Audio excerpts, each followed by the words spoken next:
Hello मेरे प्यारे students, जो बच्चे जेई 2023 जेई मेंस 2023 का एग्जाम देने जा रहे हैं उनके लिए कुछ हेल्पफुल होने वाला मैं कह रहा हूं आपके लिए।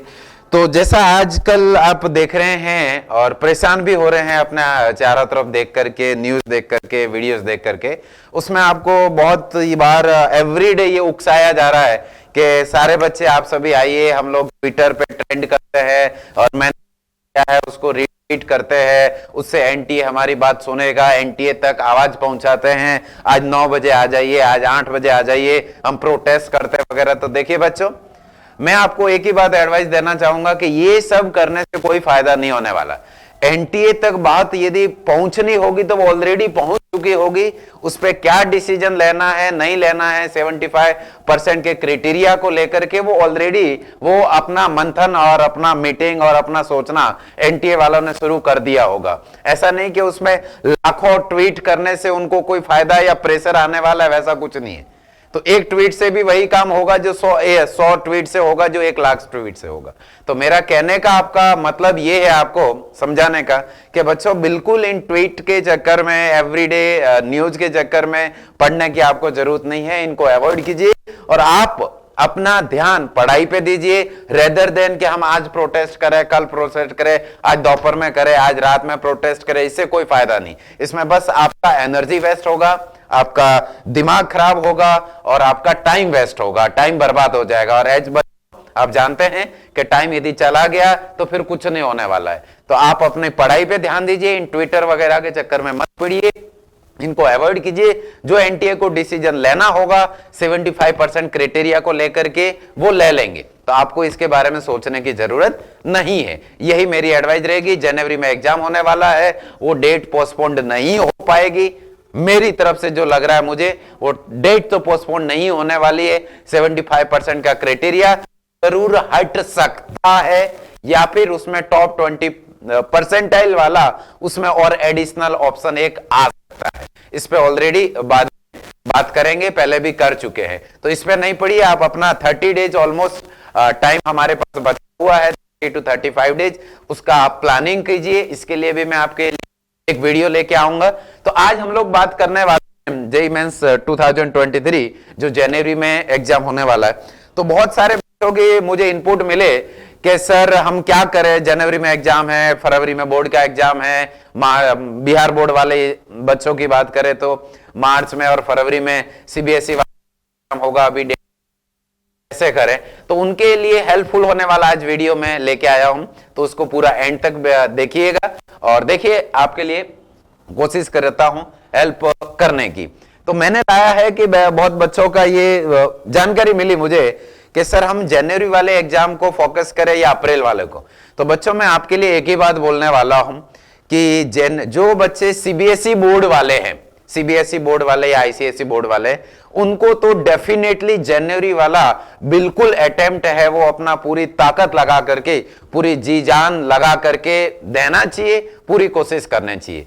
और जो बच्चे बिहार बोर्ड वाले हैं जिनका 1 फरवरी से एग्जाम होने वाला है, वो थोड़ा सा जनवरी वाले, बिकॉज एक वीक पहले ही है, 24 से 31 तक एक वीक ये जेईई मेंस का एग्जाम चलेगा। Just after that Bihar board का एग्जाम होने वाला है। तो बिहार बोर्ड के जो बच्चे हैं 12th में करंटली पढ़ रहे हैं, उनको मैं एक ही एडवाइस देना चाहूंगा मेरी तरफ से उनके लिए बेटर और फायदे के लिए कि आप क्या करें कि जरा अप्रैल वाले एग्जाम को फोकस करें, अप्रैल वाले एग्जाम पर ध्यान दें रेदर देन जनवरी वाला। जनवरी वाला हड़बड़ाहट के चक्कर में आप कहीं बोर्ड ना बिगाड़ दें। बोर्ड भी बिगड़ गया तो हो सकता है अगले साल भी हमको मौका ना दिया जाए। तो बोर्ड ना बिगाड़िए आप, और ना ये जेईई मेंस का जनवरी में एग्जाम होने वाला इसको बिगाड़िए। अप्रैल को फोकस कीजिए, क्योंकि आपके 7 या 7 तारीख को या 8 फरवरी को एग्जाम खत्म हो जाएंगे बोर्ड का। उसके बाद नेक्स्ट एग्जाम होगा अप्रैल में। तब तक आपके पास ऑलमोस्ट कितने महीने बचेंगे? फरवरी मार्च, ऑलमोस्ट 2 महीने आपके पास पूरे बचेंगे सेकेंड अटेम्प्ट के लिए। उसमें सीबीएसई वाले जो स्टूडेंट रहेंगे वो बोर्ड में पढ़ जाएंगे और हम फायदा उठाएंगे, आराम से 2 महीने फुल्ली प्रिपेयर करके और अप्रैल वाला एग्जाम करेंगे। अब जो बच्चे ड्रॉपर बच्चे हैं उनके लिए तो वैसे तो एनटीए ने बहुत भेदभाव और नाइंसाफी करी है, फिर भी जो उसने गलत किया, बुरा किया, उसमें हम कुछ अच्छा ही ढूंढने की कोशिश करते हैं। तो अच्छा ये है कि जो ड्रॉपर बच्चे हैं वो अप्रैल के एग्जाम को तो फोकस करे ही करे, बट उसके अलावा एक और आपके लिए एडवाइस, और मैं with data, fact based data बात करने वाला हूं, फैक्ट बेस्ड बात करने वाला हूं, हवा में बातें नहीं करने वाला। तो वो ये है कि वो यदि जनवरी वाले एग्जाम को फोकस करे तो उससे क्या बेनिफिट होने वाला है। बिकॉज टारगेट जे एडवांस होना चाहिए, बिल्कुल आपको IITian बनना है और जे एडवांस आपका टारगेट होना चाहिए। तो उसके लिए जेईई मेंस से वो बस आपको एक बार क्वालिफाई करना है, और क्वालिफाई में यदि आप इतना अच्छा कर जाते हैं जनवरी में ही, तो आपके पास फिर अप्रैल का टेंशन ही खत्म हो जाएगा, और ऑलमोस्ट 3 से 3.5 महीने, 3 और 3.5 मंथ के आसपास जेईई एडवांस की प्रिपरेशन के लिए आपके पास टाइम रहेगा। तब तक आपका सिलेबस भी कंप्लीटली खत्म हो जाएगा, आपको बोर्ड देना नहीं है, तो आप वेल प्रिपेयर्ड होकर जेईई एडवांस को क्रैक कर सकते हैं। जेईई मेंस में जो जनवरी वाला अटेम्प्ट है वो सिलेबस खत्म नहीं हो रहा है आपके लिए, बट उसमें एक फायदा ये है कि जनवरी वाला एग्जाम में बिकॉज ऑफ कंपटीशन बहुत कम होता है कंपैरेटिवली जो अप्रैल में एग्जाम होने वाला। सर ऐसा क्यों? तो बहुत बच्चे ऐसे होते हैं जो जनवरी के एग्जाम में पार्टिसिपेट नहीं करते हैं बिकॉज ऑफ बोर्ड के प्रैक्टिकल्स होते हैं, बोर्ड के एग्जाम होते हैं, और खुद प्रिपेयर्ड भी नहीं होते हैं। बहुत सारे ड्रॉपर ऐसे बच्चे भी होते हैं जो प्रिपेयर्ड नहीं होते हैं, तो वो चाहते हैं कि जब हमारा सिलेबस खत्म हो जाए, पूरी तरीके से तैयार हो, तो तैयारी के साथ में फिर यूथ की तैयारी करी जाए, यूथ लड़ा जाए, तो वो अप्रैल में एग्जाम देते हैं। तो अप्रैल वाला है वो रिलेटिवली थोड़ा सा ज्यादा कॉम्पिटिटिव हो जाता है, थोड़ा सा लेवल आपस में कंपटीशन बढ़ जाता है कंपेयर टू जनवरी वाला। तो यदि बच्चों आप जनवरी वाले को टारगेट करें और उसमें अच्छा करें, तो देखिए आपके लिए क्या डिफरेंस क्रिएट होने वाला है। वो मैं डेटा बात कर रहा हूं, जेईई मेंस 2022 जो पिछले साल हुआ है उसका डेटा लेके आया हूं आपके लिए, कि यदि आप 99 परसेंटाइल अच्छी रैंक और अच्छी एक्टिविटीज में प्रेफर करना चाह रहे हो, 99 परसेंटाइल वैसे भी गुड है, गुड नहीं बहुत अच्छी परसेंटाइल है, तो आप 99 परसेंटाइल को यदि टारगेट कर रहे हैं, तो लास्ट टाइम भी 2 अटेम्प्ट हुए थे, एक जून में हुआ था, एक जुलाई में हुआ था। तो जून में 99 परसेंटाइल आया था, उनके मार्क्स थे 184 मार्क्स, 184 मार्क्स आउट ऑफ 300, उसी में उसका 99 परसेंटाइल आ गया। और जब उन्होंने जुलाई में सेकंड अटेम्प्ट जब हुआ था तो वो एग्जाम दिया, तो 99 परसेंटाइल लेने के लिए, लाने के लिए थोड़ा सा एक्स्ट्रा मेहनत करनी पड़ी, और वो कट ऑफ 99 वाला परसेंटाइल कब आया? जब 193 मार्क्स आए, 193 मार्क्स पे। तो कितना एक्स्ट्रा डिफरेंस आ गया? 9 नंबर। 9 नंबर इज अप्रोक्सीमेटली 2 सवाल का डिफरेंस हो गया। मतलब आप पहले अटेम्प्ट में, वो तो पिछले साल जून की बात करें, अभी जनवरी में देखेंगे तो और रिलेटिवली एक कम मार्क्स पे ज्यादा अच्छा परसेंटाइल आपके लिए आने वाला है। 98 परसेंटाइल की बात करी जाए, जिसमें एनआईटी का रैंक आपका जो होने वाला है वो कितना हो जाएगा? 98 परसेंटाइल पे 150, मतलब आप 150 to 160 मार्क्स यदि लेके आते हैं फर्स्ट अटेम्प्ट में, तो आपका 98 परसेंटाइल हो जाएगा, और 98 परसेंटाइल में आप IIT जेईई एडवांस में तो क्वालिफाई कर ही जाएंगे, मेंस में भी, एनआईटीज में भी यदि आपको अच्छा एडमिशन करना है तो टॉप अच्छी गवर्नमेंट एनआईटीज में, गवर्नमेंट कॉलेजेस में आपको एडमिशन बढ़िया मिल जाएगा यदि आपका 98 परसेंटाइल आया था। 157 मार्क्स ओनली जून वाले अटेम्प्ट में, फर्स्ट अटेम्प्ट। सेकंड अटेम्प्ट में गए तो 171 मार्क्स आपको लाना पड़ा था। इतना परसेंटाइल लाने के लिए 98 के लिए कितना एक्स्ट्रा मेहनत करना पड़ा था, देख लीजिए। 14 मार्क्स की बहुत वैल्यू होती है, बहुत इंपॉर्टेंस होती है। ऐसा करते करते सारा आपके सामने डेटा लिखा हुआ है, बताने की जरूरत नहीं है। 90 परसेंटाइल की बात करी जाए, कट ऑफ की भी मैं बात करूंगा।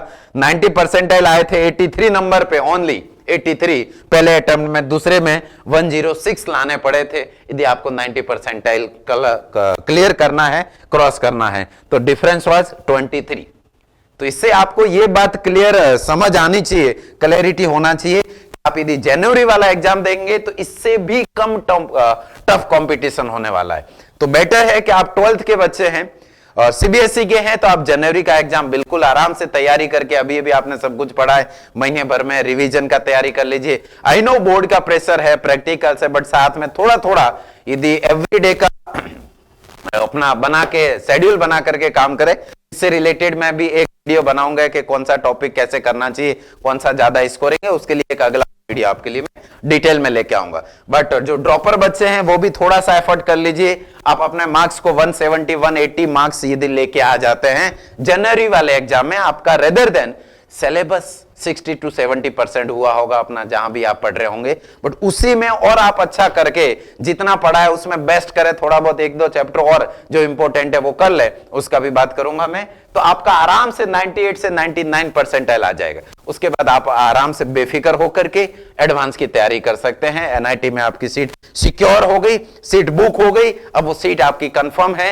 एडवांस आप जितना अच्छा कर सकते हैं बिना टेंशन के, माइंड फ्रेश करके, वो आपके लिए फायदा होने वाला है। तो ये रहा अपना कंपैरिजन के जनवरी वाला देने से क्या फायदा है, अप्रैल वाला देने से क्या थोड़ा सा नुकसान होने वाला है, बस वो है बात यहाँ पे। तो ये था ओवरऑल परसेंट में कि कितना मार्क्स लाने पर कितना परसेंटाइल आया था पिछले साल 2022 में, फर्स्ट अटेम्प्ट में और सेकंड अटेम्प्ट में। अब सब्जेक्ट वाइज में बात कर लेता हूं, तो ये तो था ओवरऑल। फिजिक्स की बात करी जाए कि फिजिक्स में यदि आपको 99 परसेंटाइल लाना है, 99 परसेंटाइल लाना है, तो 100 में से आपको कितने मार्क्स पे 99 आने वाला है? 78 marks, only 78 marks. Sir only होते हैं? हाँ, ओनली 78 मार्क्स। जबकि आप सेकेंड अटेम्प्ट में बात करेंगे तो वही मार्क्स आपको 82 लाने पड़ेंगे। 82 कितने नंबर का? 4 नंबर, मतलब एक सवाल का डिफरेंस, एक सवाल आपको ज्यादा करना पड़ेगा यदि अगले बार में कर रहे हैं तो। फिर 98 की बात करें तो इधर 71 मार्क्स पर ही 98 मिल गया था पहले अटेम्प्ट में, और दूसरे में 76 मार्क्स लाने पड़े थे। पास 5 नंबर का डिफरेंस है, और ये डिफरेंस धीरे धीरे जैसे जैसे नीचे जाएंगे वैसे वैसे बढ़ता जाएगा, डेल्टा ज्यादा आता जाएगा। 90 परसेंटाइल लाने के लिए आपको 38 मार्क्स लाने पड़े फर्स्ट अटेम्प्ट में, सेकंड में आपको 50, डिफरेंस वाज 12 नंबर का, 12 नंबर एक्स्ट्रा मेहनत करना पड़ा। तो सर क्या दिक्कत है? एक ही सवाल की तो प्रॉब्लम है। एक सवाल की वहां पे बेटा बहुत ज्यादा वैल्यू होती है, बहुत ज्यादा मायने रखता है एक सवाल आपके लिए। ये फिजिक्स का हो गया। सिमिलरली मैथ्स का देखा जाए तो मैथ्स में देखिए 99 परसेंटाइल आपका टारगेट होना चाहिए, तो 99 परसेंटाइल मार्क्स आया था 50 नंबर लाने पर में, जबकि सेकंड में ओनली 53 पे ही आ गया था, 53। तो दैट मींस पिछले साल का, और ये एवरेज बात करें, बहुत सारे शिफ्ट में एग्जाम होता है, हर शिफ्ट का अलग अलग आएगा ये ऐसा रिजल्ट, बट जब सबका एवरेज निकाला जाएगा तो एवरेज रिजल्ट ये है। और मैथ्स का रिलेटिवली देखोगे तो पता नहीं बच्चे पढ़ते नहीं है या मैथ्स उनको डिफिकल्ट लगता है, उसका कट ऑफ देखिए आप 99 पे फिजिक्स वाले का देखिए और मैथ्स वाले का देखिए, दोनों में काफी डिफरेंस है। फिर सेम कहानी किया जाए केमिस्ट्री के लिए, तो केमिस्ट्री में 99 परसेंटाइल 70 नंबर लाने पे मिला था, जबकि सेकंड वाले में 73 वाले पर ही मिल गया था। तो ओवरऑल यहां से मेरा कहने का एक ही मतलब है ये कि आप पहले अटेम्प्ट को जितना आपने पढ़ा है उसी में सारा का सारा रिवाइज करके प्रीवियस ईयर के सारे सवाल करके जाएं तो जितना ज्यादा बेटर कर सकते हैं। पहला अटेम्प्ट में जितना अच्छा होगा उससे ज्यादा टफ और ज्यादा मुश्किलें बढ़ जाएगी आपकी सेकंड अटेम्प्ट के लिए जब सब तैयार होके आएंगे। तो ये हो गया फिजिक्स केमिस्ट्री मैथ तीनों के लिए, इंडिविजुअल है, सबका डेटा है, आप चाहे तो नोट डाउन करें चाहे तो देख सकते हैं। ये फिजिक्स केमिस्ट्री मैथ की हो गई। नाउ बात कर लेते हैं कट ऑफ की, कि यदि आप टारगेट कर रहे हैं कि सर मुझे तो जेईई एडवांस करना है, मेंस तो ठीक है हो ही जाएगा, वैसे तो इतना आसान नहीं होता, बट उसके लिए मैंने लास्ट 4 इयर्स का एक डेटा आपके लिए लेके आया हूं कि कट ऑफ जेईई एडवांस के एग्जाम देने के लिए जो कट ऑफ मार्क्स है, परसेंटाइल है, वो कितनी थी अलग अलग कैटेगरी के लिए पिछले साल 2019 और 20, ये दोनों कोविड से पहले के हैं, और फिर ड्यूरिंग द कोविड 21, 22 ये सारे आ गए। तो जनरल कैटेगरी के मार्क्स परसेंटाइल की बात करी जाए, cut off percentile, cut off percentile का मतलब वो बच्चे जो जेईई मेंस से एग्जाम देकर के एडवांस में बैठे थे या एग्जाम देने के लिए एडवांस वालों ने उनको अलाउ किया था, क्वालिफाई किए थे। तो उसके लिए जनरल कैटेगरी की 2019 में कट ऑफ थी 89.75 परसेंटाइल के आसपास, ये 90.73, 21 में यही 87 हो गया, फिर 22 पिछले साल में ये जाकर के 88.4। तो अप्रोक्सीमेटली इनका एवरेज आप मान के चले तो करीब करीब 87 से 88 परसेंटाइल आपका कट ऑफ जाने वाला है। इस साल भी पिछले साल भी गया था, इतना कट ऑफ होगा 88 से 87 परसेंटाइल। जनरल कैटेगरी क्या आप है, इससे ज्यादा परसेंटाइल आप लेके आएंगे तो एडवांस में एग्जाम देने के लिए आप क्वालिफाई कर जाएंगे। तो ये जनरल कैटेगरी की बात हो गई। ओबीसी की बात करी जाएगी तो relatively cut off definitely come रहता है, 74.3 था 2019 में, वही 2020 में जाकर के 72.88 हो गया, फिर 2021 जो कोविड वाला था 68 हो गया, पिछले साल वाला था वो भी थोड़ा बहुत ज्यादा टाइम मिला, बट पता नहीं फिर भी कट ऑफ है वो उसका डिक्रीज हो गया 67.00 परसेंटाइल पे आ गया। फिर एससी कैटेगरी का अलग है, एसटी कैटेगरी का अलग है, और जनरल ईडब्ल्यूएस इकोनॉमिकली वीक जो सेक्शन है देखा जाएगा तो 2019 में 78.21 परसेंटाइल उनका कट ऑफ गया था, बट जब 2020 में आए तो ये कट ऑफ डिक्रीज होके ओनली 70 पे आ गया, फिर और डिक्रीज होते हुए 66 पे चला गया, फिर इस पिछले साल और डिक्रीज होते होते 63 पे चला गया। 63 कट ऑफ था कि 63 परसेंटाइल से आपने ज्यादा लेके आ गए मार्क्स, और आपका कैटेगरी जनरल और ईडब्ल्यूएस है, जनरल ईडब्ल्यूएस एक ही साथ कंबाइन में, तो आपका जेई एडवांस के लिए क्वालिफाई हो जाएगा। और फिर पीडब्ल्यूडी का तो अब क्या ही बात करी जाए, इसमें तो पता नहीं इतना ज्यादा कम है, डेसिमल में है, डेसिमल से भी कम है, मतलब आप एक सवाल या दो सवाल भी कर ले तो मुझे लगता है कि आप जेई एडवांस में एग्जाम देने के काबिल हो जाएंगे और आप आराम से एग्जाम देने के लिए क्वालिफाई कर लेंगे।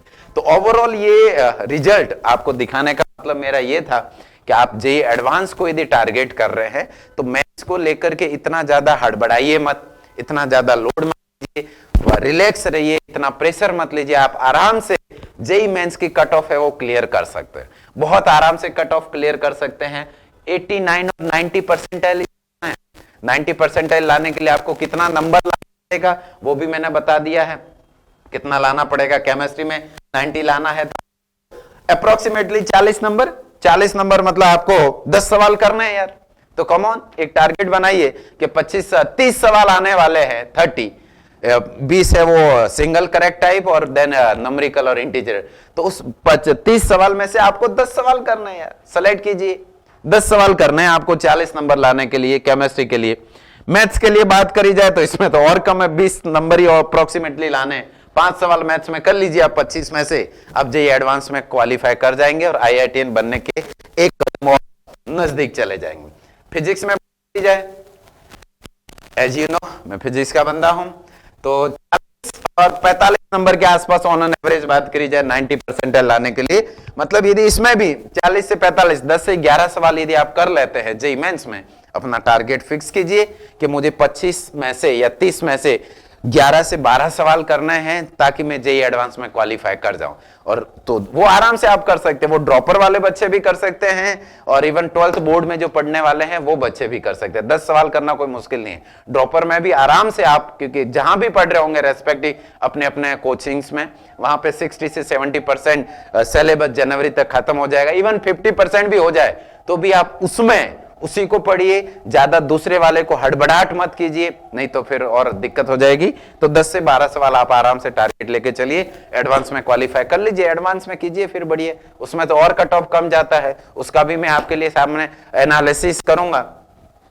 ठीक है। और ये ओवरऑल रहा, ओवरऑल आपको कितना नंबर लाना, देखिए 90 नंबर यदि आप लेके आ जाते हैं, approximately 90 number overall, 90 number subject wise छोड़ो, 90 नंबर आउट ऑफ 300, 300 में से 90 नंबर लेके आ जाते हैं अप्रोक्सीमेटली 30 to 35%, तो आराम से आप एडवांस के एग्जाम में क्वालिफाई कर सकते हैं। आपको कोई नहीं रोक सकता दुनिया में, ना 75% वाला क्राइटेरिया रोकेगा यदि ये आपने कर दिया तो, ना कोई और क्राइटेरिया रोकेगा।